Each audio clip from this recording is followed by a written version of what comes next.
Tonight, the sky is not simply dark. It is a thing someone has taken in her hands and folded, a heavy fabric drawn gently over the world, its edge pinned along the far horizon. Imagine, if you like, the hush of a little shop as rain tatters against the window. There is a single lamp in the corner, warm and small, and the keeper moves without hurry, trailing a cloth over a pile of books as if to say, "Rest now, the work is done." That feeling of care finishing its round, of a hand making sure everything is safe for sleep, is how the night in this story comes to be. It is the labor of Nut. Nut is not only a sweep of darkness. She is a living canopy, the soft, deep curve of the sky that arches like a great roof above the plain. Picture her as a woman of wide shoulders and long arms, her body a black cloth studded with pinpricks of light. When she bends across the world, her hair becomes the sweep of the sea at night, and the seams of her dress are the paths by which the sun travels. She pulls the night over the land as you might draw a quilt up to someone's chin, and in that slow, domestic gesture the stars are arranged as if by needle and twine. Little panes of light set into the dark like paper squares in a window. Beneath her the earth rests, quiet and room-like a table in the middle of a warmed kitchen. That is Geb, the earth, who lies flat and steady, his breath the slow scent of loam and wheat, his hands pressed to the soil. Between them, not a quarrel but a tender spacing, stands Shu, the air. Think of Shu as the gentle tilt of a hand that keeps two plates from clinking, a soft palm placed to hold something upright. He raises Nut from Geb each morning and keeps them from closing entirely, a courteous guardian rather than a gatekeeper. His presence is what allows Nut to arch without crushing the earth. It is what grants the night its shape. There is a simple pattern to their company. As the day draws its last breath, the sun, Ra, slides towards the western lip of the world. Nut opens her mouth to receive him. She draws him into her arms and holds him like a warm coin in a velvet pouch. For a time he rests inside the hollowness of her belly, and then, at her gentle bidding, he is reborn again at dawn, bright and precise. The stars, too, are her children and her work. She places them as one might pin little panes of paper into an awning to let lamplight show through. Small windows that make shadows and patterns on the sleeping towns below. Notice how the ordinary objects you know, the lamp, the kettle singing on a hob, an hourglass set to run while someone reads, translate, in the hands of this telling, into the tools and rhythms of the cosmos. The lamp is a single star hung near a roof beam. The kettle's breath is the thin fog that sometimes slips from the mouth of the horizon at dusk. The hourglass measures the patience of night, its sand a small pouring of time from one container of dark to another. It is a domestic myth, a great and gentle act of making, and there is endless comfort in the thought that the world is put to bed with as much tenderness as a child tucked into sheets. If this evening settles over you with anything like the same soft hand, and if the idea of more nights like this calls to you, a quiet follow, a small click, a whisper in the shape of a subscription, helps keep such stories returning, one night after another. There is no hurry. The invitation sits like a note by the kettle. The first work of Nut's night is subtle. It begins with a stitch.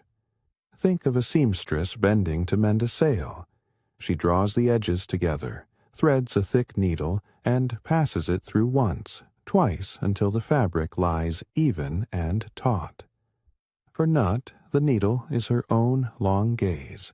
The thread is a trail of light she teases from the last ember of the sun. The first stars are pins. She places them along the seam where sky meets horizon, and already the world feels sheltered. Each star is given a small backstory in the hush of her hands. There is one she names, for herself or for some moonlit memory, that sits like a brass button, proud and round, whose light steadies fishermen on the distant shore. Another is like a tiny paper lantern in a child's window, a promise that someone is awake there with a candle. Let us walk, for a while, along this seam and look at the stars as if they were little crafted things, each with the mark of a maker. The star, called the salt pin, is flat and bright, and it was set for the salt workers who cross the salt pan at dusk. It is a deliberate glimmer, so their footprints can be counted and their paths kept true. The weaver's eye is a pale thread of light that hangs lower than most. It drifts like an old woman's spindle, and is useful to anyone mending nets or hearts. Then there is the lamp maker, a star of deep, honeyed gold, whose shine is so constant sailors say it smells of oil. Each of these lights has been chosen and placed by Nut with exacting care, as if she worked in a room lined with shelves of small tools and warm tea, humming softly while her fingers arranged her wares. There are also stars that come into being like buttons offered to a coat, nested with little stitches around their edges. Some nights Nut pins them quickly in playful rows, so that children below mistake them for a scattering of pins across the sky, said to have fallen from a tailor's box. Other nights she places them more slowly with ceremony, each placement measured against the hourglass of the night. The sand glass is a motif she returns to. 3 careful turns, and the night will be measured in small cups. The sand runs and runs, and the world listens. As the sand moves, so does Nut adjust.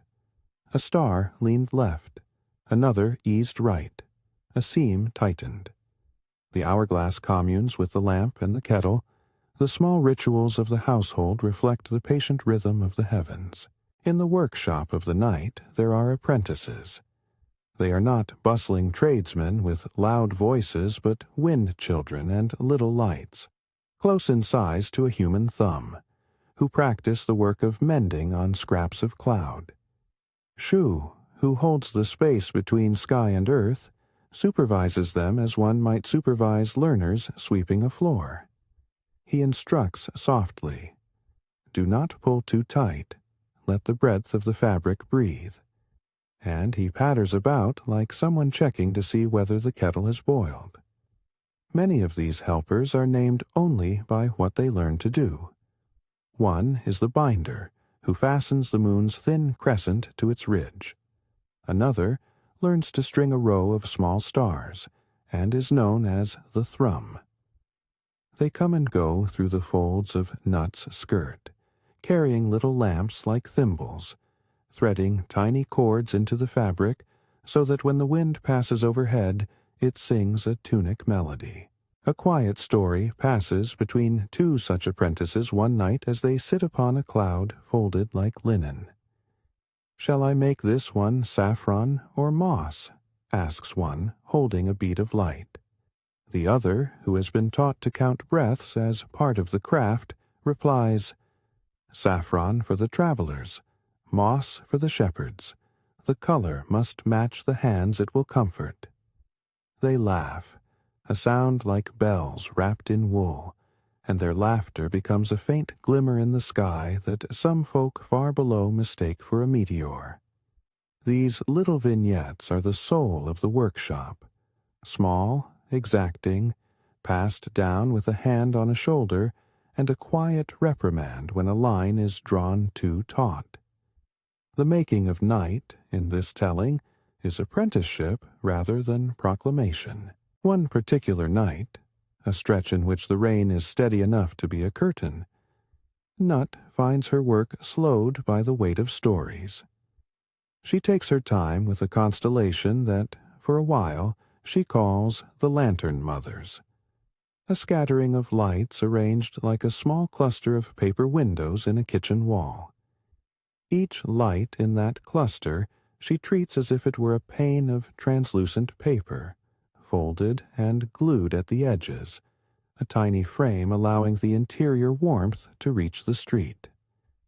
The lantern mothers are placed above a market where traders pack their stalls for another dawn. Nut sets them so that those who must rise in secret have a patch of soft light to guide them. For this constellation she uses a seam that is finer than most, a needle made from the bone of a long-ago comet, and she threads it with a cord spun from the last thread of twilight. The apprentices watch, leaning forward as a child leans to see how tea is poured from a pot, and Shu holds the space under her arched body, keeping the earth from tipping towards her. These stories of individual stars are endless because the world below is endlessly varied.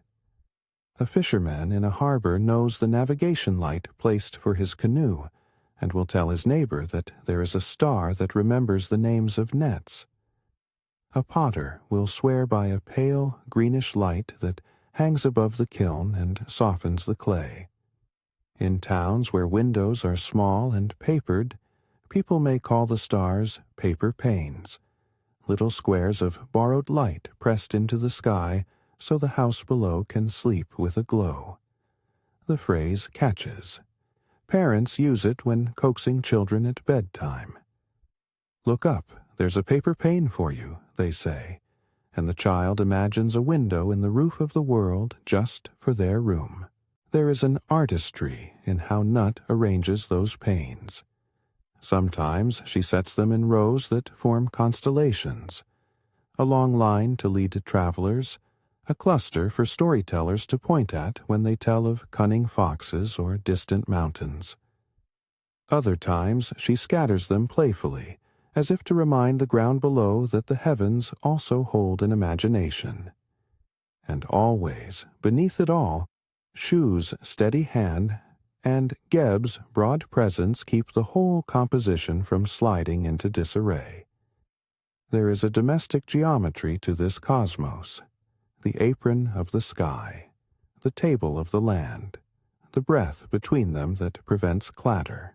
The making continues in small rituals. At intervals, Nut pauses and lights a lamp from the sun's embers, passing the little flame from finger to finger before setting it as a star. Sometimes she bends close and sings a sound that is like a kettle's whisper. That sound causes dew to settle in hollows below, a blessing of coolness. The apprentices learn these songs. They practice the intonation with loose lips, and their attempts become tiny meteors, the practice burnings of the night. When the sky is particularly kind, they set out a row of stars that hum in a low note, and the villages beneath it find that the night seems to breathe along with the wind, each house exhaling and inhaling as if in unison with the firmament. There are nights dedicated purely to mending, seams that lose their tightness after long summers, places where a gust has torn a small rent near the horizon. Such repairs are never loud affairs. There is no drama, merely a patient collection of tools and hands. The apprentices bring their thimbles and their small pots of putty, which Nut uses to smooth the joints where one patch of darkness meets another, and they set themselves to work in a circle like neighbors fixing a sagging fence. Shu holds the seam taut while Nut draws her thread through. A child star is steadied between two fingers and placed like a peg into a taut fold. They have a language for such work that is mostly gestures and small sounds, a tap here, a knot there, a whisper of encouragement. The night is mended by touch as much as by craft. In one corner of the sky, a particularly shy star takes a long time to be coaxed into place. It has a faint blush that refuses to become steady, as if it has not decided whether to shine. An apprentice sits by it for hours, hours measured in the runs of the sand glass, and tells it stories of the fields below, the taste of fresh barley, the warmth of a hearth, the funny shapes that sheep make when they sleep. Gradually, the star warms, raises its light, and with a tiny, almost apologetic flicker makes its first steady pulse. The apprentice, who had been learning the art of patience, smiles. Shu claps his hands like a person pleased with a child's progress. There is so much of the workshop that is like teaching a child to sleep. Soft coaxing, predictable rhythm, the reassurance that morning will come, and that night is not infinite, but designed to hold and restore. We return, for a moment, to the hourglass. It sits on a little shelf in the larger mind of the sky, a glass of clear time with its own trickle of stars for sand. Nut turns it 3 times for every city she passes and once for the wild places, letting the sand fall like a meter by which to hang new lights. Each turn is a small promise. When the final grain falls, something is finished and something else may begin. This counting is not strict. It is ceremonial in the way a lullaby repeats a phrase so that the child may recognize it. The sand glass is an old, familiar instrument, and the apprentices watch its flow as if it were the tide. There are also tiny domestic luxuries that Nut permits herself in the craft. She leans toward the east sometimes and exhales a breath that smells of spice, and for a moment towns beneath think they can sense cinnamon in the cool air. Once in a while she presses her palm as if checking the temperature of the world, and the people below feel a comfort in their joints that they do not name. These actions are metaphor, yes, but they are honest metaphors that connect large, distant things to the small acts you recognize and hold dear. The way one might test a tray before placing cups on it. The way a person smooths a blanket to take out the creases before tucking someone in. We have been walking the seam for a while now, watching the stitches, meeting the apprentices, hearing the quiet barter of starlight for memory. The next part of the night is a ritual of its own. Breathing. If you are willing, let us align our breathing for a single cycle, and, without strain, let your shoulders find the gentle sag of being held by the world. Take the breath in as if you are lifting a cup warmed by tea. Let it expand softly through your chest, and then release it like steam curling from that cup. Inhale, the size of a small house, and exhale, the closing of a book. Do this 3 times with me, each cycle matching the turning of Nut's sand glass. In, out, in, out, in, out. Each exhale lets a small worry settle like dust on a shelf. Each inhale brings the warmth of lamplight to your hands. The apprentices take these breathing cycles to heart. They mark the rhythm in the sewing of their threads. They have a proverb. Breathe as you stitch. Stitch as you breathe. It is good advice.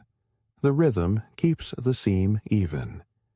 As the apprentices stitch, small things of the earth find their reflection in the sky.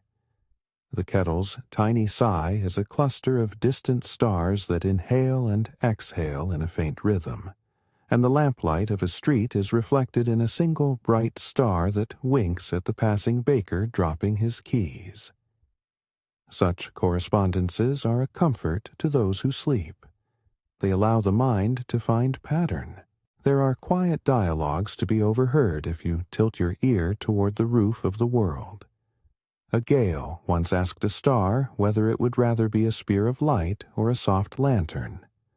The star answered that it desired to be both, bright enough to be useful, small enough to be domesticated. Shu told the tale later to the apprentices, folding his hands around the words like bread dough, and everyone laughed softly at the idea of a star taking shape in a bakery. A pebble, compacted into the memory of a hill, reminded a young apprentice of the way the land holds water, and so the apprentice set a tiny bead of light near the coast to mark where fresh springs might be found at dawn. These exchanges are not pompous declarations, but the small conversations of a neighborhood, of making together, and of knowing one another by the marks left on things. Among these many lights there is one little story that has become a favorite in the mouths of the apprentices: the tale of the quiet window. Once, when Nut was arranging the stars as panes, she noticed a house that would not sleep. There, beneath a crooked roof, a person kept waking and lighting a tiny lamp to look at the moon. Nut felt pity for this habit of not letting sleep take hold. She fashioned, from spare light, a very small window and set it directly above that roof. The light from that pane was of a gentle ochre, and its beam made the crooked roof look softened, like dough left to rise. The inhabitant of the house would, when they peered up, feel as though they were being watched over in a manner that asked nothing of them but to be still. Over years, this pane came to be known as the quiet window, and people in that town would point up on long journeys and tell each other, "There, the quiet window waits. It cured no one, promised nothing miraculous. It simply made the night feel like a sensible thing again." As the hours roll, Nut's hands grow surer.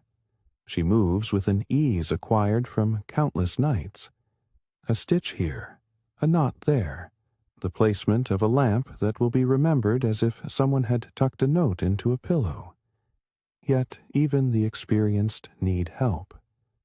There is a seam that runs, thin and near the horizon, which refuses to close neatly because of a certain stubborn gust that lives in the north. That gust is not malevolent. It is simply determined to keep a loose thread aloft. The apprentices have tried to coax it down, and Shu has scolded it gently, but the gust giggles and keeps the thread teasingly airborne. Nut will have to attend to this seam herself, and when she does, she will use a special stitch, an old hand's trick that requires the exact weight of a lamp, the timing of a sand glass, and the sympathetic humming of the apprentices. For now, the seam sits as a small problem, the sort that invites the kind of slow attention this workshop is well suited to provide. We pause here, with the seam half drawn and the apprentices holding thimbles between patient fingers. The rain continues its light tapping against the world's window, and the lamp in the corner of the sky burns steady. Nut's hands hover at the place where horizon and darkness meet, where a thread wobbles in the north wind, and the whole constellation of lantern mothers watches with a hush, their light like breath held at the tip of an old lullaby. The sand glass on the shelf of the sky leans in its frame, ready to be turned, and the little apprentices lean forward, waiting to measure the night in 3 small pores of time. Nut draws in a breath that feels like the tightening of a seam, and, without haste, prepares for a stitch that will take the night from half-formed to whole. She does not hurry. Hurry is for those who mend with sharp fingers and loud voices. Her hands are old with craft and patient as warmed clay. Around her the apprentices settle into their places upon the cloudboards, each with a small lamp cupped in both palms, the oil within them sloshing gently like a contained tide. Shu paces quietly beneath her ark, a soft presence keeping the earth from leaning forward while she works. His footsteps are the hush between stitches. The special stitch she plans is an old trick, one taught in the same way a grandmother teaches the turn of a phrase, slowly, by example, and with a hand on the wrist if the novice's line runs uneven. It requires 3 things: the right lamp weight, the careful turning of the sand glass, and a hum pitched to the exact timbre that will make the thread take to the dark. Nut selects a lamp whose flame is mellow and sure, not sharp or blue-edged. Its glass is smudged at the rim, the sort of imperfection that exalts rather than undermines its glow. An apprentice ties a ribbon of waxed linen to its base. Another passes along a pot of soft putty, cooled from where it had been warmed by the sun's last breath. The lantern is hung at the cusp of the seam and used as a counterweight, so that when Nut pulls the thread, the fabric will not pucker, but will draw like a curtain in a theater, smooth and weighty. Shu holds the sand glass, cupping it like one might a warm teacup, and when Nut is ready, he turns it once. The grains are tiny motes of light now, refusing to fall in a straight line. They meander like old letters of time. "Not yet," Shu says softly, and his voice is a folded hand. Nut waits until the sand settles into a steady trickle. Then she begins. Her needle is long as a thought, fashioned from the spine of an old comet. The thread she draws is plucked from the edge of the sun's last shine, a filament that trembles as if alive. She passes the needle through the dark, each motion measured, each knot small and neat. The apprentices hum beneath their breath to match the pitch she gives, and the sky answers in a low, resonant vibration that smooths the fibers of night together. It is an unhurried labor. When the lamp's weight pulls just enough and the sand measures the right patience, Nut ties the last knot. For a moment the seam breathes itself into being like a bedspread smoothed by a loving palm. The stubborn gust in the north throws one last teasing curl of thread into the air, and an apprentice reaches out with a thimble finger and tucks it back as if returning a wayward ribbon to a spool. The seam closes, the seam settles, and the arc of the sky now bears no ragged edge, but a continuous, gentle curve that cups the world below. This repair touches off a slow round of small tales. The apprentices exchange them as neighbors might exchange recipes while someone boils water.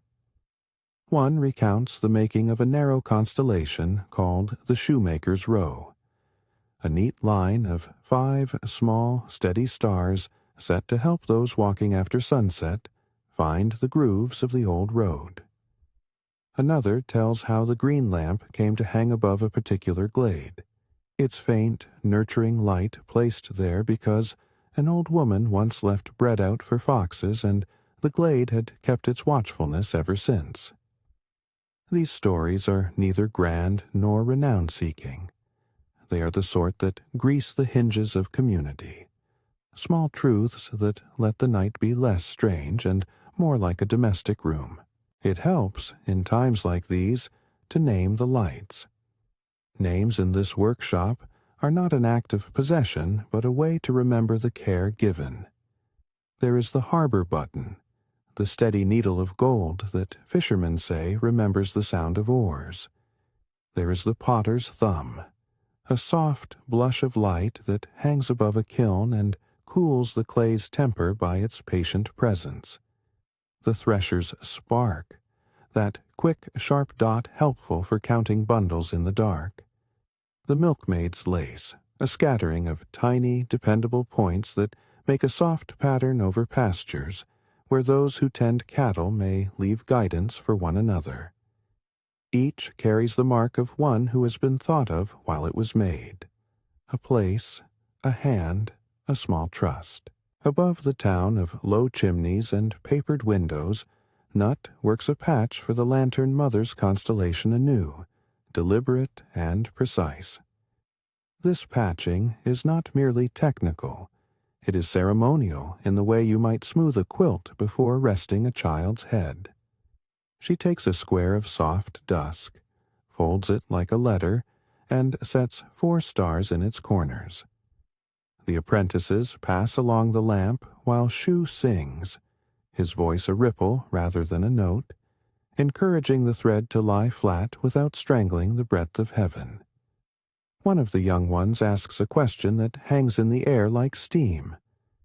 What if a star does not want to stay pinned? And Nut replies not with a lesson, but with an old domestic truth. You do not pin a star to make it stay.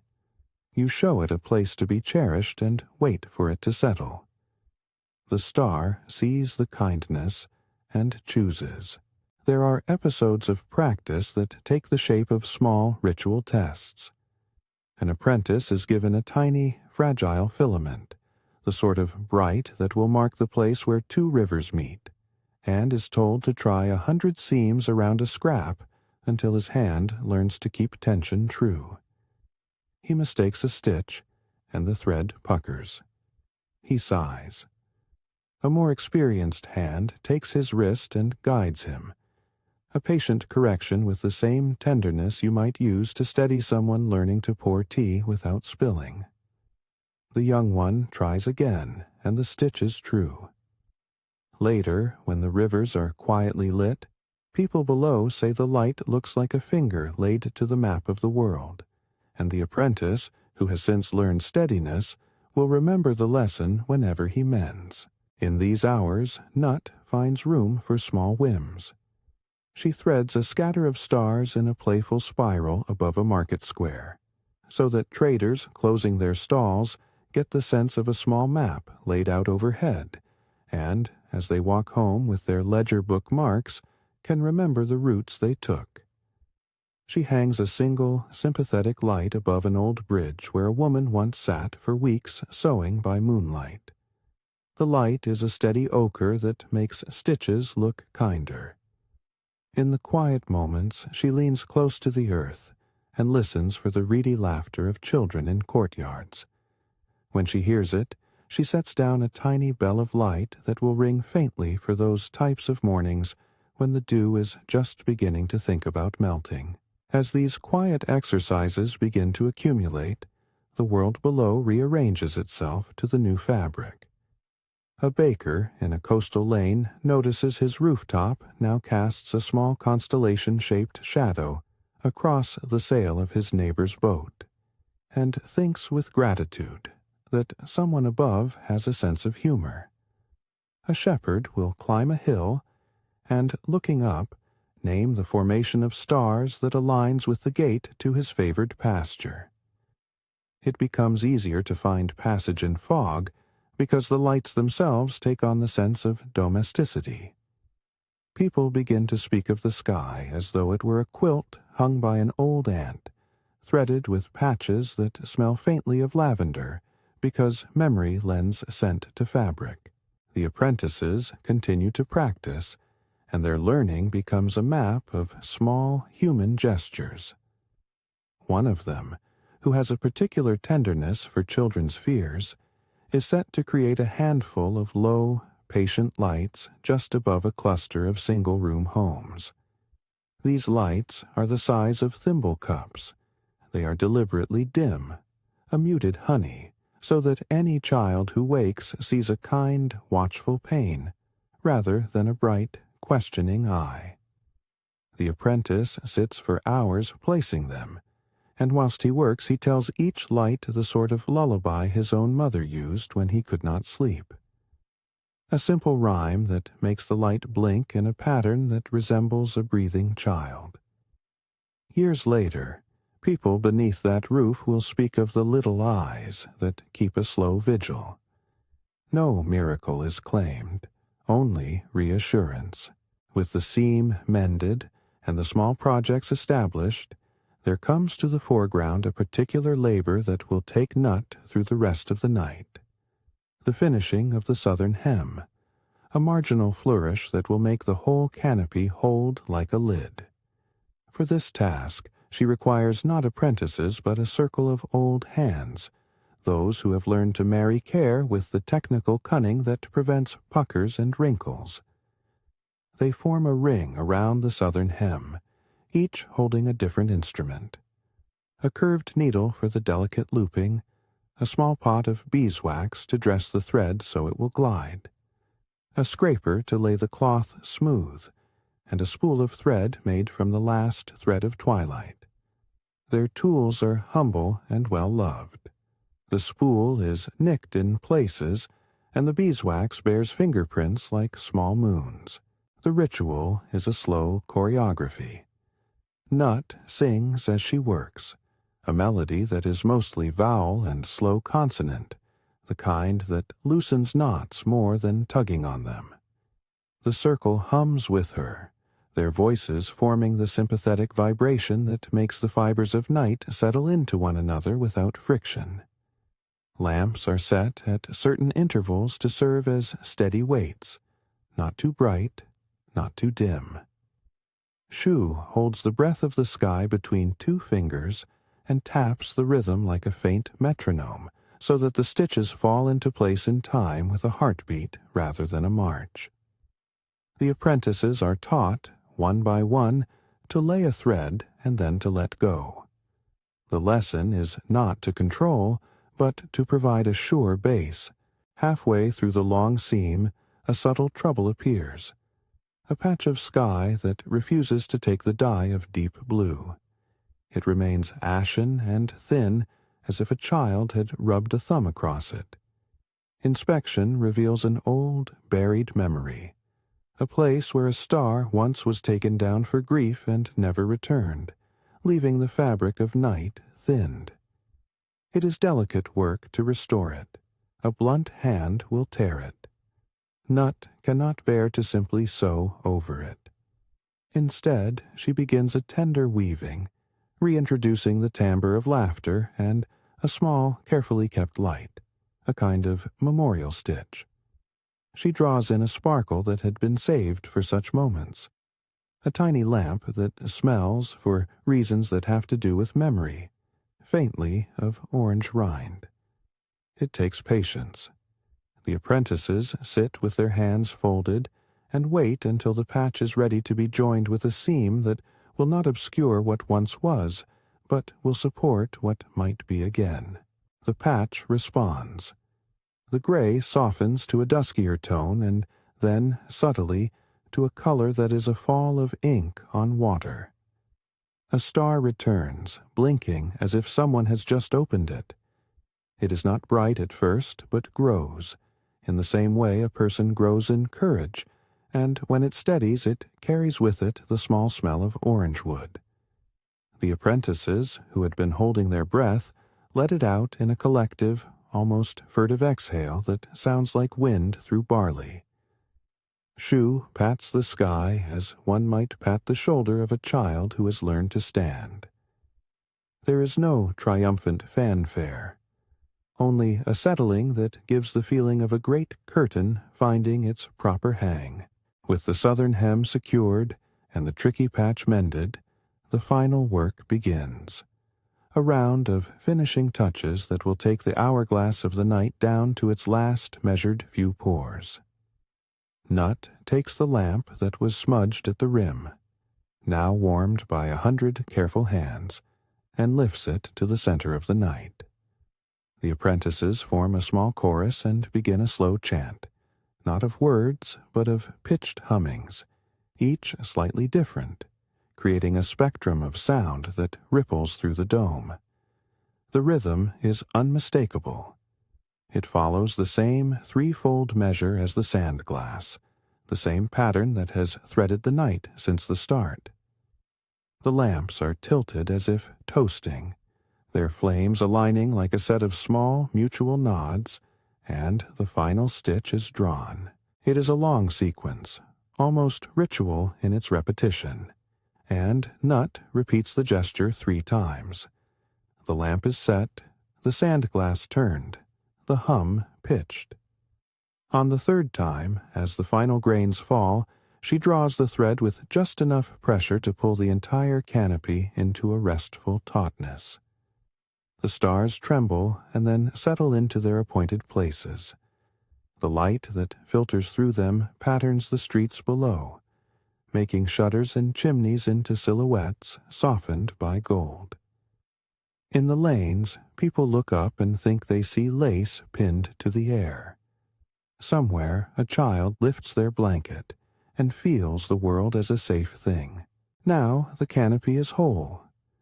The sky is no longer a half-finished garment, but a room with its own architecture, its own small comforts. Lamps within windows cast little rectangles upon the panes of the night, and neighborhoods arrange themselves beneath in the manner of a collection of rugs laid warm for those who will walk over them in the dark. The final act is not about showing dominance over darkness, but about remembering the world below and the small rituals by which people sleep, closing shutters, setting an ember in the hearth, leaving a kettle to cool. Nut allows herself a small smile, the kind that is private and gentle, and the apprentices feel it pass through them like a blessing. There is a hush that falls, not as an absence, but as an arrival of shelter.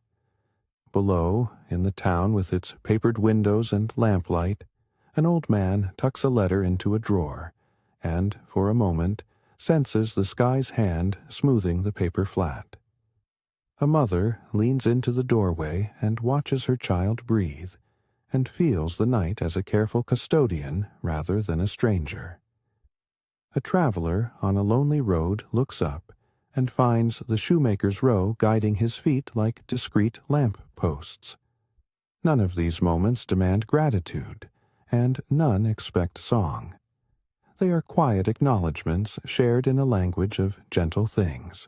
We are near the end of this night's labor, and it is a fitting time to fold the story we have watched into the slow act of sleep. If you would like, we can let our breathing fall into the patterns we have seen above. Settle into your place. Let your shoulders unclench a little. Place your hands where they are comfortable, and, if it helps, imagine a lamp at the foot of your bed, its glass warm and familiar. Breathe in as if you are lifting a small cup to your lips. Hold for a count that feels natural. No strain.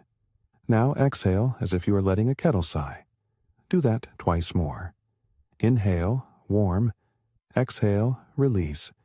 Each exhale is like a stitch being eased into place. Each inhale is the lamp's soft refill. Allow your breathing to become the sand glass of the body. Steady, knowing, patient. There is no hurry here. The world is tending itself. As you breathe, picture the canopy above you as a quilt stitched by an old, careful hand. Feel how that image gives a gentle weight to everything.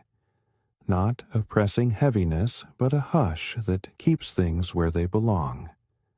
Let your thoughts, those curious lanterns that sometimes pry open the eyelid, be like small apprentices learning to quiet down. Imagine them taking their lamps and filing them into a box on a shelf, one by one. We will do 3 of these breathing circles, each like a gentle turn of a sand glass. In, hold, out. In, hold, out.